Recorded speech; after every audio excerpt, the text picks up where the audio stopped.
paupières. Putain, pourquoi avais-je autant envie de pleurer?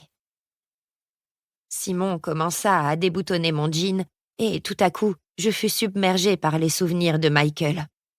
Les souvenirs de cette nuit-là, de sa bouche sur ma peau, de ses lèvres sur les miennes. J'eus l'impression de revivre tout cela. La trahison, la tromperie, la plus grande erreur de ma vie. Étais-je en train de la commettre de nouveau? Non, merde, je ne faisais rien de mal. Simon n'était pas n'importe qui. Simon voulait partager quelque chose avec moi. Je lui importais. Je lui importais plus qu'à Michael, plus qu'à Nicolas. Nicolas. Son visage apparut devant moi, ses maudits yeux azur qui me regardaient comme si j'étais le diable en personne. Ses lèvres, sa manière de m'embrasser comme si c'était la dernière fois, de m'écraser contre le lit, voulant parfois sentir mon corps avec un tel désespoir qu'il me coupait carrément la respiration. Les mains qui essayaient à présent de me dénuder n'étaient pas les siennes, ne seraient jamais les siennes. Et je ne croyais pas pouvoir un jour les oublier, pouvoir un jour prendre du plaisir avec un autre homme. J'en fis presque une crise d'hystérie. Paniquée, j'écartai Simon d'une bourrade et je me relevai d'un bond. « Je suis désolée, je ne peux pas. » Je reboutonnai mon pantalon et cherchai la sortie comme un animal en cage. Car c'était ainsi que je me sentais. En cage, captive de mes propres sentiments. « Noah, attends, je suis désolée. Si tu n'es pas prête, il faut que je parte. » Je me rendis dans la cuisine où je trouvais mon t-shirt jeté n'importe comment sur le sol. Je le ramassai et l'enfilai d'un mouvement presque brusque. Simon me saisit alors les bras, me contraignant à le regarder. « Tu peux me dire ce qui se passe ?» s'écria-t-il à la fois inquiet et contrarié. « C'est à cause de Lester.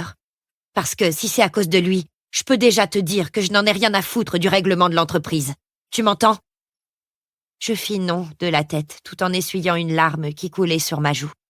« Je crois que j'ai juste besoin de rentrer chez moi, » avouai-je en faisant de mon mieux pour dissimuler à quel point je me sentais perdue. Simon se redressa, m'observa quelques instants, puis hocha la tête. « Très bien, » dit-il avec un profond soupir. « Si tu as besoin de quoi que ce soit, appelle-moi, d'accord ?» J'acquiesçai, désolée pour lui qui ne méritait pas ça, qui ne méritait pas d'avoir affaire à quelqu'un comme moi. Me sentant coupable, je m'approchai de lui et déposai un léger baiser sur sa joue, avant de ramasser mon sac et de sortir, sans un regard en arrière. Nicolas 10, Noah -5.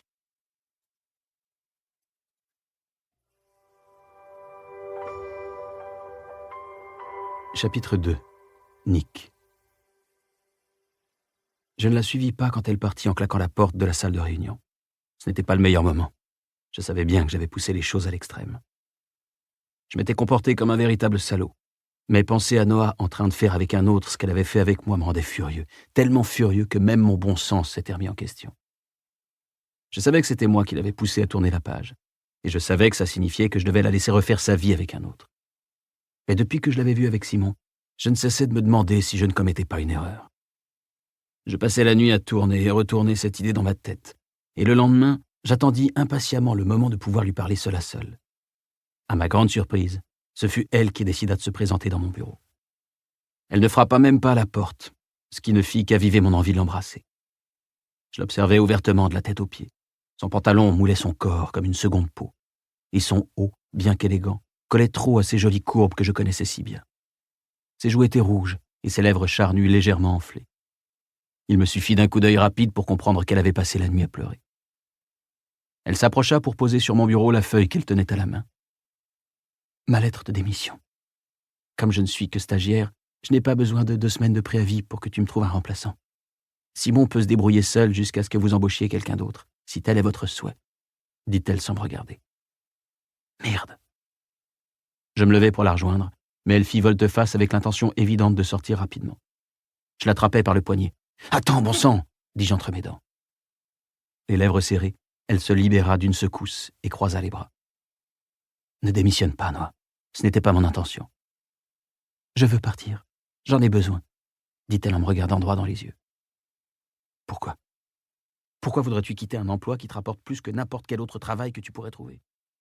Tu préfères vraiment perdre de bons... Pour continuer à écouter ce livre audio gratuitement, cliquez sur le lien dans la description et vous pourrez l'écouter en entier sans frais grâce à l'essai de 30 jours d'Audible.